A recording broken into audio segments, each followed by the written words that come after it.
Our story begins in the late 19th and early 20th centuries, when two colonial powers, the United Kingdom and the Netherlands, were establishing their territorial boundaries in Southeast Asia.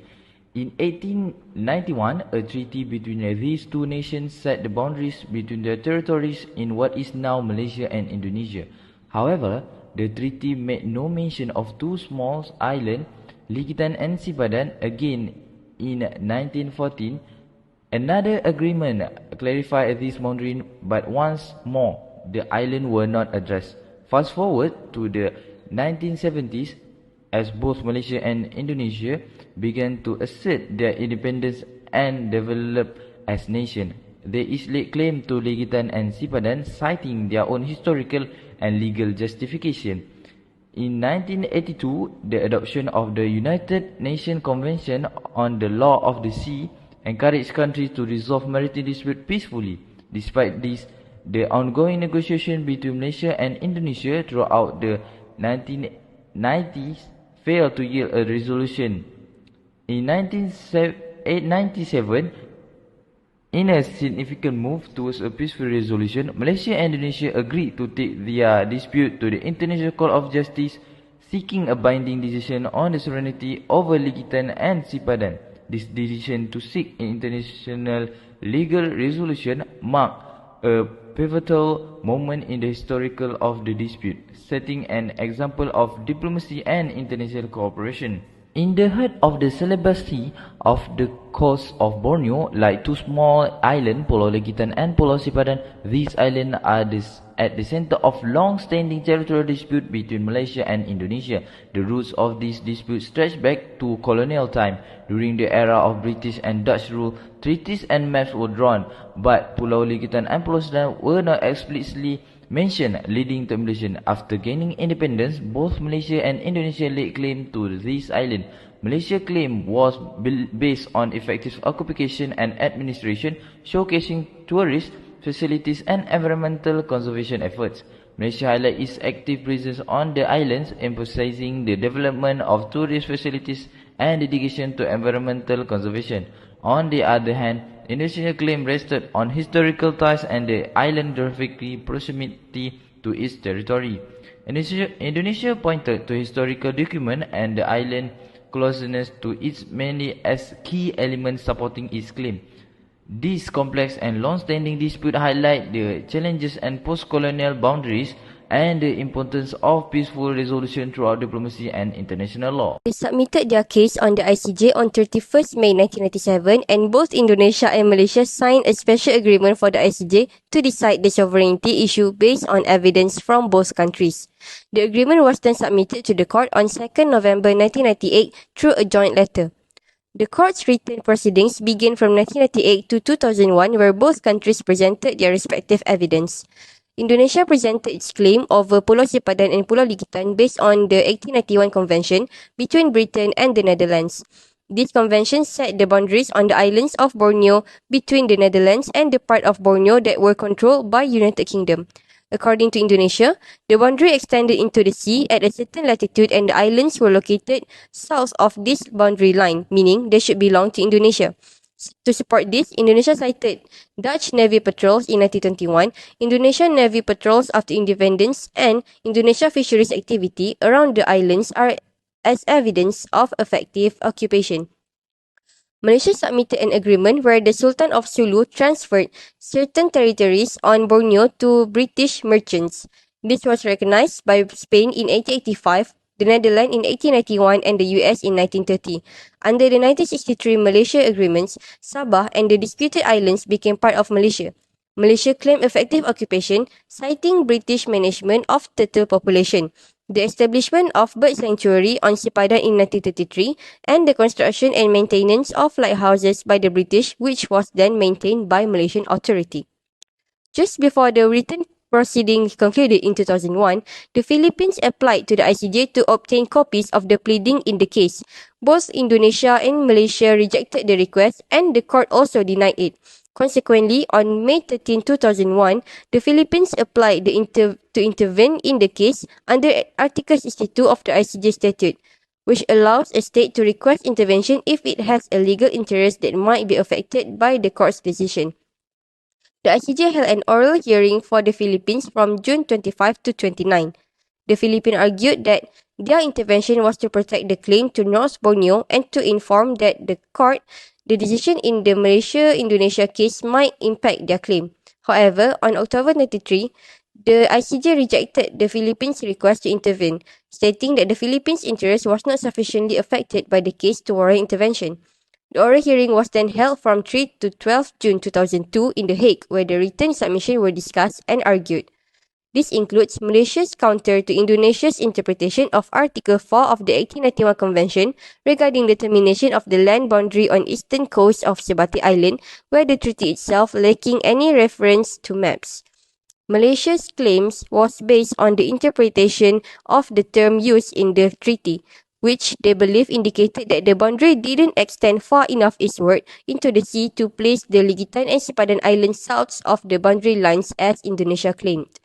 Meanwhile, Malaysia presented evidence of historical possession and administration of the island since 1878. During the last day of oral hearing in the court, Indonesia submitted an alternative argument if the ICJ were to find the 1891 Convention insufficient. Their sovereignty could be established under the successor of Sultan of Bulungan. Malaysia countered, stating there was no evidence of the Sultan's authority over island located 42 and 55 nautical miles away from the Sultanate shoreline. Historical data presented by Malaysia described Bulungan as a small coastal sultanate with limited geographical influence. Pulau Ligitan and Pulau Sipadan dispute was ultimately resolved through judicial settlement by the International Court of Justice (ICJ). This process was chosen after many years of inconclusive bilateral negotiations. The court was presided over by Judge Gilbert Guillaume from France, with Judge Shi Juyong from China serving as vice president. Additionally, Malaysia appointed Judge ad hoc Thomas Frank from the United States and Indonesia appointed Judge ad hoc Muhammad Bijawi from Algeria. These judges were part of a larger panel that included 13 other distinguished judges from various nations. Indonesia and Malaysia had engaged in bilateral negotiations from 1969 to 1996, but failed to reach an agreement on the sovereignty of the islands. Recognizing the limitations of direct negotiations, both countries signed a special agreement on May 31, 1997, which was a testament to their commitment to a peaceful resolution, as it stipulated that the dispute would be submitted to the ICJ for a binding judgment. The ICJ's judgment was delivered on December 17, 2002. The court ruled in favor of Malaysia, basing its decision on the principle of effective occupation. The court noted that Malaysia and before its independence, the UK, had demonstrated effective occupation of Pulau Ligitan and Pulau Sipadan. During the ICJ proceedings, a variety of resources were utilized. Initially, both Malaysia and Indonesia submitted written memorials and counter-memorials outlining their claims and supporting evidence over both islands. These documents were foundational as they provided the court with the initial framework and arguments for the case.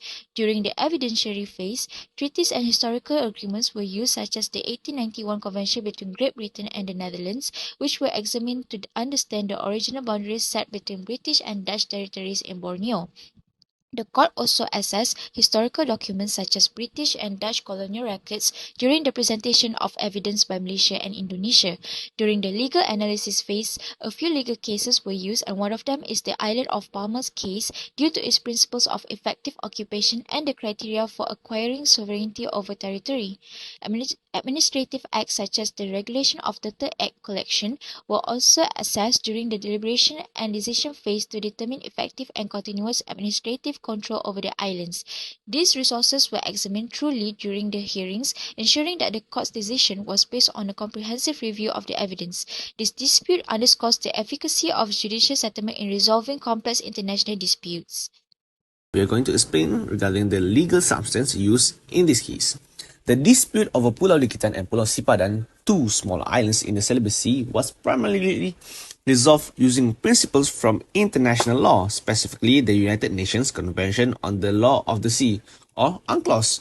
UNCLOS, established in 1982, provides a comprehensive framework governing the rights and responsibility of nations in their use of the world's oceans. It includes guidelines on territorial seas, exclusive economic zones, or EEZs, and continental shelves. In the case of Ligitan and Sipadan, both Malaysia and Indonesia claim sovereignty. The International Court of Justice (ICJ) had to consider several factors under UNCLOS, such as historical usage, geographical proximity, and effective administration. The ICJ 2002 decision favored Malaysia, primarily due to Malaysia's demonstrated effective administration and control over the islands. This included regulating activities like turtle egg collections and establishing a lighthouse, showcasing a more consistent presence and usage. In summary, UNCLOS played a crucial role in the legal arguments, with the ICJ applying its principle to evaluate claims, ultimately concluding Malaysia's sovereignty over Ligitan and Sipadan. Ligitan and Sipadan are located in the Celebes Sea of the eastern coast of Borneo. They are strategically situated near major shipping routes, making their control significant for economic and security reasons. Geographically, the islands lie closer to the east coast of Sabah, Malaysia, than to Indonesia's nearest island. This proximity was a critical factor in Malaysia's effective control and administrations. The islands are renowned for their rich biodiversity, especially Sipadan, which is famous for its diving size. This environmental significance added another layer of interest in the dispute. Historically, maritime boundaries in this region have been contentious, with overlapping claims due to the rich marine resources and strategic maritime positioning. The ICJ's decision helped clarify these boundaries, reinforcing Malaysia's sovereignty based on effective administrative actions. In essence, the geographical location and natural resources of Pulau Ligitan and Pulau Sipadan, coupled with historical maritime claims, made this dispute a complex issue of both national interest and international law.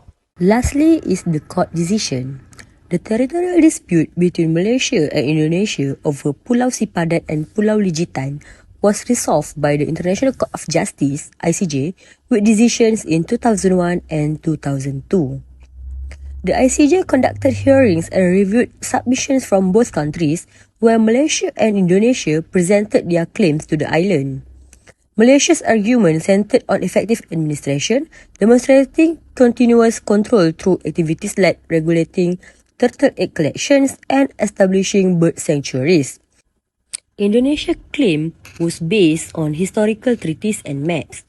On December 17, 2002, the ICJ ruled in favor of Malaysia, granting its sovereignty over both islands based on the principle of effective occupation, which prioritized actual and continuous administrative control. This decision was significant as it peacefully resolved the dispute, was accepted by both nations, and highlighted the importance of legal frameworks in resolving international conflicts, thereby reinforcing regional stability.